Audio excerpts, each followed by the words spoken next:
अब हम यहाँ पर देखते हैं बहुपदों के प्रकार। पदों के आधार पर वर्गीकरण। एक पदीय बहुपद, जिन बहुपदों में एक पद होता है उन्हें हम एक पदीय बहुपद कहते हैं। इसके उदाहरण हम देखते हैं 2x, 2, 25x³ आदि। यहाँ पर हम देख रहे हैं कि यहाँ सिर्फ एक पद है, इसीलिए हम इन्हें एक पदीय बहुपद कह रहे हैं। द्विपदीय बहुपद, जिन बहुपदों में दो पद होते हैं उन्हें हम द्विपदीय बहुपद कहते हैं। उदाहरण के लिए x+1, x² - x आदि। इनके उदाहरण में हम देखते हैं कि यहाँ भी दो पद यहाँ पर दिखाई दे रहे हैं हमको, x और +1। इसी तरह यहाँ पर x² और -x, इसमें भी दो पद है, इसलिए इन्हें हम द्विपदीय बहुपद कह रहे हैं।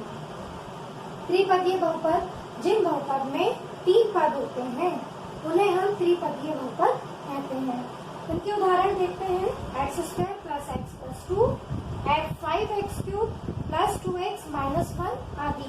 इसी तरह इनके उदाहरण में भी देखते हैं कि यहाँ पर हमको 1, 2 और 3 पद देखने को मिल रहे हैं। इसी तरह इसमें भी 1, 2 और ये 3 पद हमको दिखाई दे रहे हैं, इसीलिए हम इसे त्रिपदीय बहुपद कहते हैं। अब हम देखते हैं बहुपदों के प्रकार, घातों के आधार पर वर्गीकरण। अभी हमने इससे पहले देखा था पदों के आधार पर वर्गीकरण, तो यहाँ हम देखते हैं घातों के आधार पर वर्गीकरण। घात 1 वाले बहुपद को रेखीय बहुपद या रैखिक बहुपद कहते हैं। उदाहरण के लिए 3x + 5, 2x - 3 आदि। यहाँ हम देख रहे हैं कि ये एक चर x में एक बहुपद है जिसकी उच्चतम घात 1 है।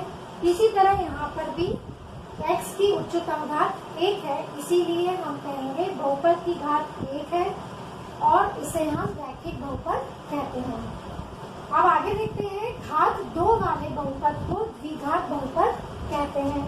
उदाहरण के लिए 3x² - 5x + 2 z² - 4 आदि। इसमें हम देखते हैं कि ये चर x में एक बहुपद है जिसकी चर x की अधिकतम या उच्चतम घात 2 है। इसी तरह इसमें ये चर z में एक बहुपद है और z की अधिकतम या उच्चतम घात यहाँ पर 2 है, इसीलिए हम घात 2 का इसे बहुपद कहेंगे। व्यापक रूप में x कोई द्विघात बहुपद x² + bx + c, जहाँ पर a, b, c वास्तविक संख्याएं हैं और a ≠ 0 है, अतः a 0 के बराबर नहीं है, के प्रकार का होता है। यहाँ पर हम क्लियर कर लें कि a जो है 0 के बराबर क्यों नहीं होगा, क्योंकि यहाँ पर यदि हम a का मान यहाँ 0 रख लेते हैं तो हमें ये बहुपद किस प्रकार का हो जाएगा, bx + c।